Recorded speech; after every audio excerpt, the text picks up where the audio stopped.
नमस्कार मेरे प्यारे मित्रों, मैं हूं शिखा महेश्वरी और मेरे YouTube चैनल में आप सभी दर्शकों का स्वागत है। आज आप सोच रहे होंगे कि मेरे साथ ये हस्ती कौन है, तो मैं इनसे आपका परिचय करवा देती हूँ। ये हैं शुभी माहेश्वरी जी और हाल ही में मैं सप्तश्रृंगी देवी के दर्शन करके आई हूँ। तो जब इनको मैंने आके देवी के बारे में बताया तो इनके मन में बहुत सारे क्वेश्चंस थे, बहुत सारी जिज्ञासाएं थी। तो मुझे ऐसा लगता है कि आपके मन में भी बहुत सारे सवाल होंगे, तो उन्हीं सब सवालों के और इनके सवालों के भी निराकरण के लिए आज हम दोनों यहाँ उपस्थित हुए हैं। तो चलिए प्रारंभ करते हैं। नमस्ते, कैसे हो? मैं बहुत अच्छी हूँ जी। धन्यवाद, आपने आज हमें चैनल पे आने का अवसर दिया। अभी सप्तश्रृंगी देवी जी की, जैसे कि आप रिसेंटली वहाँ होके आई है जी, आपने बताया कि हमारे मन में बहुत जिज्ञासा है जानने की देवी जी की क्या मान्यता है, देवी जी कहाँ स्थित है, वहाँ कैसे जाया जा सकता है और वहाँ देवी जी का नाम कैसे पड़ा। मैंने सुना है कि देवी एक सिद्ध पीठों में से एक है, तो आप हमें कुछ जानकारी देना चाहेंगी उनके बारे में? फर्स्ट ऑफ ऑल तो जो सप्तश्रृंगी मंदिर है, सप्तश्रृंगी देवी है, वो महाराष्ट्र के नासिक जिले के वनी गांव में स्थित है। तो अगर आप नासिक तक बाय ट्रेन या किसी और माध्यम से आना चाहें तो आ सकते हैं। नासिक से वनी गांव तक आपको by road, bye taxi, by car या बाय बस ही जाना होगा। और नासिक से वनी 65 किलोमीटर लगभग है।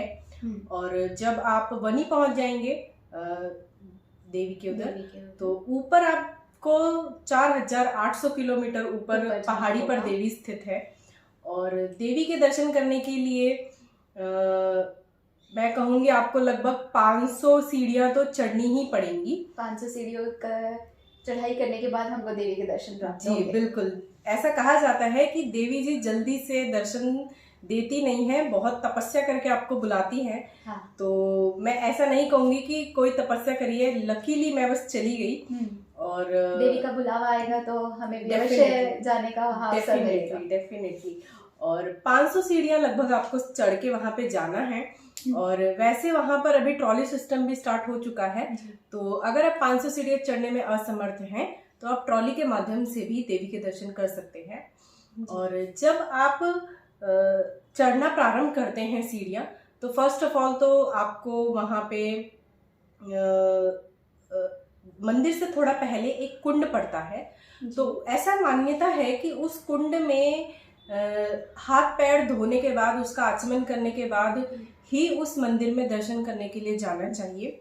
तो वो आप अवश्य कीजिए। एंड मोस्ट इम्पॉर्टेंट, जो मंदिर है उस पूरे एरिया में, वनी गांव में, ऐसी मान्यता है कि वहां पर कहीं पर 7 कुंड बताए गए हैं और कहीं पर 108 कुंड बताए गए हैं, जो उस एरिया की सुंदरता में 4 चांद लगा देते हैं। और जब आप बाय रोड मंदिर जा रहे हैं तो आप देखेंगे कि बड़े बड़े 7 पहाड़ हैं। उन 7 पहाड़ों की महारानी होने के कारण, उन 7 पहाड़ों की या गढ़ों की महारानी या रानी होने के कारण ही उसका नाम सप्तश्रृंगी पड़ा है। भागवत कथा के अनुसार 108 शक्तिपीठ बताई गई हैं पूरे भारत में। और वैसे तो अगर आप किसी से पूछेंगे तो आपको 51 शक्तिपीठ बताएंगे। तो यह कहना तो थोड़ा डिफिकल्ट है कि 108 है या 51 है, लेकिन ये एक निश्चित है कि जितनी भी शक्तिपीठ हैं उनमें से 3.5 शक्तिपीठ महाराष्ट्र में स्थित हैं। महाराष्ट्र में एक ये है सप्तश्रृंगी, जिनके बारे में आज हम आपसे बात कर रहे हैं। और एक है रेणुका देवी जी, और तुळजा भवानी और कोल्हापुर की महालक्ष्मी। इन तीनों को, इन चारों को मिलाकर वहां पर इसे कहा गया है 3.5 शक्तिपीठ। महाराष्ट्र राज्य में स्थित है, जो कि महाराष्ट्र राज्य में स्थित है। और जो सप्तश्रृंगी है उन्हें अर्ध शक्तिपीठ भी कहा जाता है, इसीलिए महाराष्ट्र में 3.5 काउंट होती हैं। और देवी ने महिषासुर राक्षस का वध किया था, तो महिषासुर मर्दिनी भी कहा जाता है। जब आप मंदिर की सीढ़ियां चढ़ना प्रारंभ करते हैं तो सबसे पहले आपको गणेश भगवान के दर्शन होंगे और उसके बाद आपको महिषासुर राक्षस जो भैंसे के स्वरूप में था, वहां पे उसके आपको प्रतिमा दिखेगी भैंसे के स्वरूप में, उसका कटा हुआ सिर वहां पे आपको दिखेगा, उसका वहां पे पूजन किया जाता है। उन्होंने महिषासुर राक्षस का वध किया था, इसलिए उनकी प्रतिमा वहीं मंदिर के प्रारंभ में ही बनाई गई है। जी बिल्कुल। और जैसे जैसे आप सीढ़ियां चढ़ते जाएंगे तो वहां पे आपको राम दरबार के दर्शन होंगे, दत्त भगवान के दर्शन होंगे, राधा कृष्ण के दर्शन होंगे। और एक और बात मैं आपसे कहना चाहूंगी कि जब आप यात्रा प्रारंभ करते हैं तो गांव शुरू होने से पहले ही वहां पर एक जगदम्बा टेम्पल है, जगदम्बा मंदिर।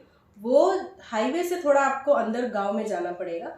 और ऐसी वहां पे मान्यता है कि महिषासुर राक्षस को मारने के लिए उस स्थान पर देवी सामान्य महिला के रूप में रूप बदलकर वहां पर थोड़े दिन वहां पर रही थी।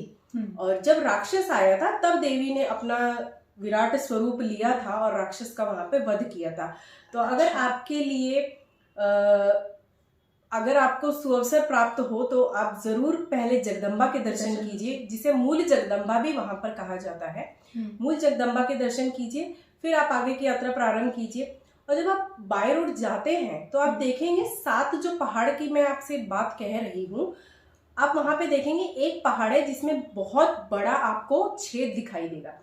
ऐसा कहा जाता है कि एक पहाड़ पे देवी जी थी और उसके एग्जैक्ट सामने वाले पहाड़ पे महिषासुर राक्षस था। देवी ने राक्षस को मारने के लिए इस पहाड़ से उस पहाड़ पर जोर से भाला फेंका था और वो भाले के कारण ही उस पहाड़ पे इतना बड़ा छेद हो गया है। तो वो पूरे रास्ते आपको दिखाई देगा। और मैं चाहूंगी कि अगर आपने ये नहीं देखा है तो आप जरूर जाइए इस बार और इस तरीके से देखिए। इतने विराट पहाड़ में भी आपको होल मिल जाएगा। जी बिल्कुल। वो जो पहाड़ का दृश्य है देखने लायक, वो अद्भुत है। अवश्य, ये तो हम जरूर देखेंगे जब भी हम लोग जाएंगे, आप भी जरूर जाइएगा।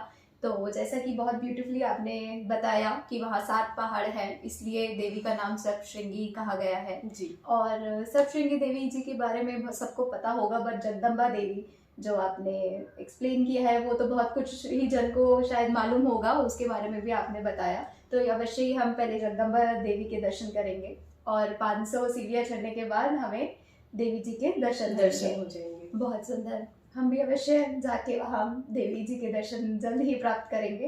अच्छा, हमें एक ये बताइए, जैसे कि हमने वहाँ सुना है कि हमारे जो पुराण है रामायण महाभारत, उनमें भी देवी जी का कहीं ना कहीं वर्णन किया गया है। जी, रामायण में ऐसा कहा जाता है कि राम जी, सीता जी, लक्ष्मण जी जब तपोवन में आए थे और तपोवन में थोड़े दिन ठहरे थे तो उन्होंने देवी के दर्शन किए थे वहां पे जाके। और हनुमान जी भी यहाँ पर आए थे जब लक्ष्मण जी मूर्छित हो गए थे मेघनाथ के बाण से। तो जब हनुमान जी जड़ी बूटी लेने के लिए जाते हैं तो जड़ी बूटी खोजने के लिए वो इस पर्वत पर, जो सप्तशृंगी गढ़ है, पर्वत है, वहां पे आते हैं और देवी के दर्शन करते हैं, देवी से आशीर्वाद लेते हैं। तो ये 2 मैं आप कह सकती हूँ कि हमें इनके प्रमाण मिलते हैं या ऐसी कथाएं या मान्यताएं उस एरिया में, उस क्षेत्र में प्रचलित है। रामायण में ऐसा कहा जाता है कि इस क्षेत्र को दंडकारण्य के नाम से भी जाना जाता है। तो ये भी एक दंडकारण्य तो बहुत फेमस है रामायण में, तो तपोवन भी बहुत फेमस है। तो इस तरीके से ये मंदिर बहुत प्राचीन है कि यहाँ पर स्वयं राम जी भी, सीता जी भी, लक्ष्मण जी भी, हनुमान जी भी देवी जी के दर्शन करने के लिए आए हैं, तभी इस जगह की इतनी मान्यता है। बिल्कुल, और मैंने सुना है बहुत लोगों की कुल देवी है देवी जी, जहाँ भक्तजन अपने दर्शन करने के लिए जाते हैं। ऐसा माना जाता है कि जिनकी भी ये कुल देवी है तो नवविवाहित जो कपल होता है, दूल्हा दुल्हन, अपना जो उनका जो पूरा श्रृंगार होता है ब्राइड का, ग्रूम का, वो पूरे उस तरीके से वहां पे तैयार होके आते हैं। सबसे पहले अपनी गृहस्थी प्रारंभ करने से पहले देवी जी के दर्शन करते हैं, देवी जी से आशीर्वाद लेते हैं कि उनका जीवन मंगलमय रहे, सुखमय रहे, शांति पूर्वक रहे। तो वहां पे आके वो देवी जी के दर्शन करते हैं, देवी जी से आशीर्वाद प्राप्त करते हैं। बहुत सुंदर। काफी भक्तजन देवी के दर्शन प्राप्त करने के लिए वहाँ लगे रहते हैं। तो देवी को हम जानना चाहेंगे कि प्रसाद के रूप में क्या पसंद है। इतने भक्तजन वहाँ जाते हैं, हम उनके लिए क्या लेके जाए, देवी जी को क्या पसंद है भोग में? भोग में देवी जी को वहाँ पर डेली मेथी की सब्जी और रोटी का भोग लगाया जाता है। और मंदिर से थोड़ी सी दूरी पर ही आपको मुश्किल से 5 मिनट चलना होगा। वहाँ पर मंदिर की तरफ से, मंदिर के ट्रस्ट की तरफ से भंडारा चलता है। तो आप चाहें तो भंडारे में भी भोजन कर सकते हैं। और भंडारे का तो भोजन मैं क्या कहूँगी, मेरी गलती मैं उसे कहूँगी, भंडारे में जो मिलता है वो तो स्वयं प्रसाद होता है। तो मैं चाहूँगी कि आप भी उस प्रसाद को अवश्य ग्रहण करें। शुद्ध सात्विक भोजन वहाँ पे आपको अवश्य मिलेगा। बहुत सुंदर। और आप अगर देवी के जब दर्शन करेंगे तो आप देखेंगे देवी को पान बहुत प्रिय होता है। अच्छा। किसी भी शुभ काम के लिए पान सुपारी सर्वप्रथम सबसे प्रिय है, चढ़ाया जाता है।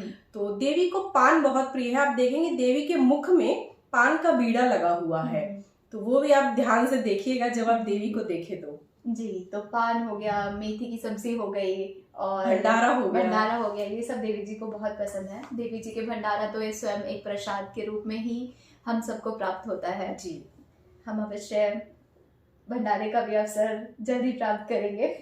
और जैसा कि हमने सुना है देवी जी की इतनी चर्चा है, इतनी लोकप्रिय है, भक्तों की इतनी मान्यता है, और वहाँ की क्या ऐसी प्रसिद्ध कथाएं हैं जो लोग वहाँ इतना विश्वास रखते हैं, इतना वहाँ लोगों का मन देवी जी में ही लगा रहता है? जी, जैसा कि मैंने आपसे कहा कि जब आप 500 सीढ़ियाँ चढ़ते हैं तो एक पॉइंट के बाद आप देखेंगे कि छोटा सा पौधा आपको वहां पर मिलेगा, उसको जाली से कवर किया हुआ है। ऐसी मान्यता है कि उस पौधे के नीचे सफेद नाग नागिन का जोड़ा रहता है और जो उस पूरे क्षेत्र की रक्षा करता है। जी। तो और ऐसी भी मान्यता है कि वो चैत्र पूर्णिमा को, जो अब आने वाली है, चैत्र पूर्णिमा के दिन बाहर निकलता है। तो अगर पॉसिबल हो या फिर अगर आपकी किस्मत हो, या मैं यही कह सकती हूँ कोई भाग्यवान हो, तो शायद आपको दर्शन हो जाए। तो ऐसी मान्यता वहां पे प्रचलित है। और ऐसा भी कहा जाता है कि उस पूरे क्षेत्र में, जो पूरा सप्तशृंगी क्षेत्र है, वहां पर एक भी कौवा नहीं है। आप देखेंगे कौवा हमें हर जगह दिख जाता है, लेकिन उस पूरे क्षेत्र में एक भी कौवा नहीं है। तो ये एक वहां पे अचंभे वाली बात मुझे लगी। और चैत्र नवरात्रे में देवी का स्वरूप उग्र दिखता है। और जो अश्विन नवरात्रे आते हैं जो अक्टूबर में आते हैं, तो ऐसा कहा जाता है कि उसमें देवी का स्वरूप शांत दिखता है। तो अगर आप नवरात्रों में जा रहे हैं तो वेल एंड गुड है, आप वो चीज भी ऑब्जर्व कीजिएगा कि देवी का स्वरूप किस प्रकार है, देवी का श्रृंगार किस प्रकार है। डेली देवी को अलग कलर की साड़ी पहनाई जाती है, डेली देवी का अलग श्रृंगार किया जाता है। तो वो भी देखने लायक है। बहुत सुंदर। मेरे ख्याल से ये सब बातें आप स्वयं वहां जाते हैं तभी आपको पता चलती है। ये सब हम कहीं पढ़ नहीं पाते हैं, जान नहीं पाते हैं, क्योंकि आपने स्वयं वहां देखा है और आप स्वयं गए हैं। तो मेरे ख्याल से ये लोकप्रिय कथाएं वहां जाकर ही आपको देखने को मिलेंगी और ऑब्जर्व करने मिलेंगी। जी बिल्कुल। अभी हमने सुना है कि ये यहाँ पे देवी जी का वास है, यहाँ नासिक में देवी जी वास करती है। तो ये देवी कैसे प्रकट हुई यहाँ? ऐसी मान्यता वहां पर है कि एक व्यक्ति था, उसे भक्त भी कह सकते हैं आप, क्योंकि भक्तों को ही देवी बताती हैं कि मैं यहाँ बैठी हूँ, मुझे आके यहाँ पे स्थापित करो। तो वो भक्त था और वो मधुमक्खी का छत्ता पहाड़ी पर से निकाल रहा था। और ऐसा कहा जाता है कि जब वो मधुमक्खी का छत्ता वहां से निकाल रहा था तो उसे वहां पर देवी की प्रतिमा दिखाई दी। और फिर उसने आके नीचे बोला कि ऊपर देवी की बहुत बड़ी विशाल प्रतिमा है, इसको स्थापित किया जाना चाहिए। तो भक्त को वहां वो प्रतिमा मिली। हाँ, सर्वप्रथम ऐसा कहा जाता है कि उस मधुमक्खी के छत्ता तोड़ने वाले को वहां पर मूर्ति दिखी थी मनुष्यों में, और उसने बताया कि यहाँ पर देवी जी स्थित है। और तब से देवी का इतनी मान्यता वहां बढ़ गई। बहुत सुंदर। देवी जी के भव्य स्वरूप को देख के तो हर कोई प्रसन्न हो जाता है। जी। आप उनके स्वरूप का कुछ वर्णन करना चाहेंगे? जी बिल्कुल, ये बहुत अच्छा क्वेश्चन आपने किया है। आप देखेंगे देवी जी सिंदूरी कलर से रंगी हुई है और बहुत ही सुंदर सजल उनके 2 बड़े प्यारे प्यारे नेत्र हैं। ऐसा लगता है कि जब हम देवी जी के सामने पहुंचते हैं तो ऐसा लगता है कि देवी जी हमारा इंतजार कर रही थी कि आओ मेरे बच्चों। और मुझे तो सच में बहुत अच्छा लगा दर्शन करके। आप देखेंगे देवी के मोस्टली 8 हाथ होते हैं, अष्टभुजा होती हैं, 4 भुजा होती हैं, लेकिन जब आप सप्तश्रृंगी देवी के दर्शन करते हैं तो देवी वहां पे 18 हाथों के साथ विराजमान है, विराट स्वरूप में वहां विराजमान है। और 18 हाथों में से आप देखेंगे एक हाथ देवी का ऐसे है जी। तो आप देखिएगा कि जिस मंदिर में जो देवी स्थापित है उसके एग्जैक्ट सामने एक पहाड़ है।